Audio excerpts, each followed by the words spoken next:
All right, we are going to look at systems. First question, what is a system? The definition is a system is a set of interacting components. A couple of examples of systems. Humans are systems. They have interacting components. Robots are systems. They have interacting components. Cell phones, they have interacting components. I'd like you to observe your cell phone. You can even take your cell phone out and think about what are the interacting parts of your cell phone. Think about that for a moment. You can pause the video. And are there any other systems you can identify in the room you are in? What are the parts of a system? All right, we're going to look at 4 different parts of a system, and the first one is a boundary. Boundaries define the space of a system to separate that system from the rest of the universe.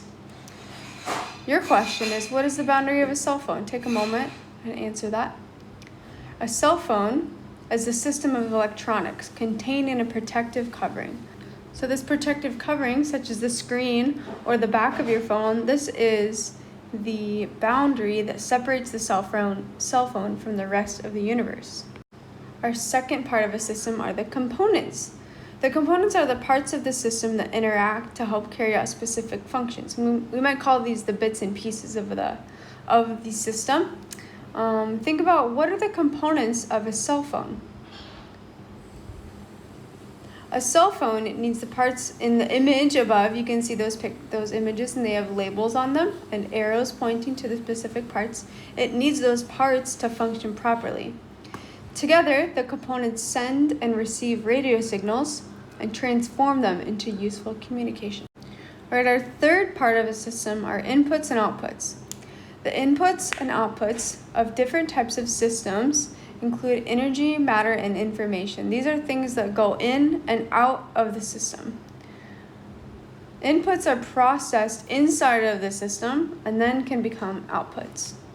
Take a moment and think about what are the inputs and outputs of a cell phone. All right, so just a reminder, outputs are generated when the inputs are processed in some way. So in a cell phone, a radio signal, which is the input, is converted into vibrations, the output, and you detect those vibrations as sound when your system interacts with the system of a cell phone. Our fourth component are the controls. The controls keep the system working properly and they manage the inputs and outputs.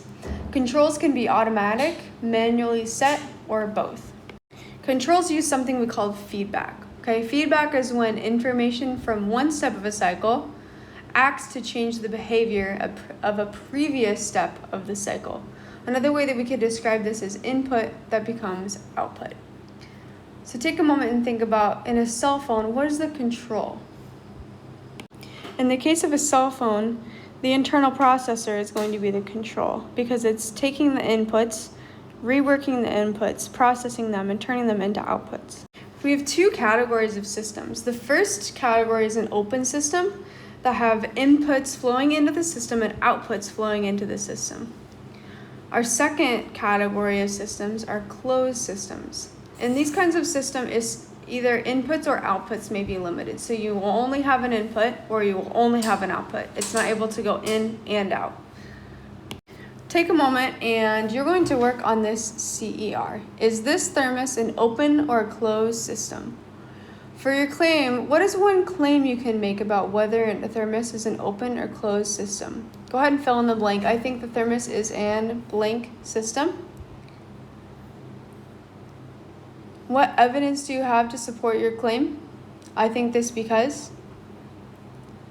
And what reasoning explains how your evidence supports your claim? How are you going to connect your claim to your evidence? My evidence supports my claim because. All right, and a thermos is a closed system. My evidence to support this is a thermos, when it's completely sealed, can have an input and output of neither energy nor mass. In a closed system, a flow of one or more inputs and outputs limited in some way. This supports my claim that the thermos is a closed system.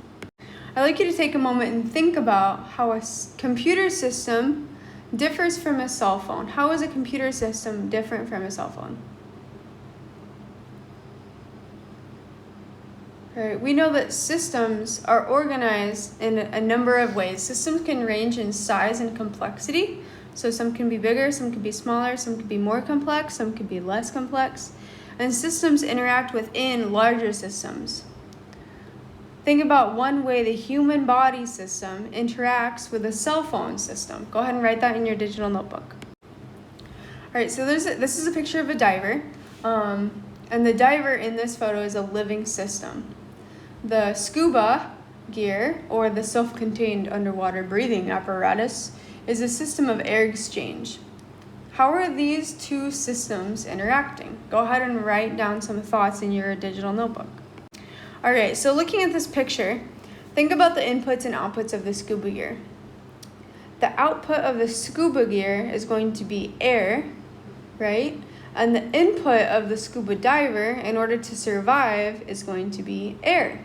So the input of the scuba diver is an output of the scuba gear. And this is what the scuba diver needs in order to survive. So this is how these two systems interact. The inputs and outputs are interchangeable in the two systems. All right, we're going to take a moment and we're going to pretend you're part of an engineering team that's designing a brand new airplane. I'd like you to think about, go ahead and talk in your group. How would you begin designing the airplane? How big are you going to make it? Well, how are you going to begin designing this airplane? Take a moment and discuss with your group. Some ideas you might have had is making a pattern or a plan or drawing a picture. You probably did not think of just building a full-sized airplane, okay? Because if you were to build a full-sized airplane for a performance test, the cost and the time would be impractical, okay? It's way too big and it's going to cost way too much money. A much more practical option is to use a smaller scale model of an airplane to study and analyze the various components of a system. And this is what we call a system model, okay? A system model is a pattern or a plan or a representation or a description that is designed to show the structure or the workings of an object, system, or concept. Some examples are models. This could be a computer simulation, a conceptual diagram, or a mathematical equation. And I'm going to show you a set of system models here. So we have four types of models. Usually when we think of a model, we think of a physical model. Okay, this is a smaller or copy of an object, and it's usually built to scale. All right, but we can also make conceptual models. You might have seen this in a flow chart. Okay, a diagram or a flow chart effectively shows how parts of a system are working together. Okay, so we have physical model, conceptual model. We also have mathematical models. In this type of model, we can use an equation or a set of equations that generates data related to how a system or process works. And finally, a simulation. You might see this in the form of a computer model, and this is used to test variables and observe outcomes. Mathematical models play a very significant role in computer models. And this concludes our video on models. I hope you enjoyed it. Go ahead and make sure you've got those answers filled out in your digital notebook. Make sure you go ahead and check with your partners. Make sure you've got all them figured out.